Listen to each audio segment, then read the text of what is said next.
जहाँ केंद्र सरकार निर्धारित एमएसपी उपरे 2300 टंका उपरे 800 टंका आमे इनपुट असिस्टेंट आर्थिक सहायता प्रदान करलु एवं धान पर क्विंटाल हिसाब रे सरकार 3100 टंका रे 3100 टंका रे आज चाषी ठारू किणी चाषी आज उपकार पाई किंतु ता पूर्वरु 2 दशंधि धरी चलई नवीन पट्टनायक सरकार कौन बोली घोषणा करथिले पश्चिम ओडिशार बरगढ़ जिलार सहेला ठारे घोषणा करथिले आमे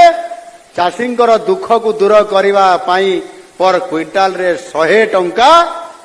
आमे बोनस देबु बोली बोनस देले मुना भाई देले कि देले नहीं केवल मिछ कथा कहिकरी भोट तैयारी करिया पे राजनीति करले किंतु आमे सरकार आसीबार जो दिन शपथ पाठ ग्रहण करले गोटे घंटा पर निष्पत्ति निया गला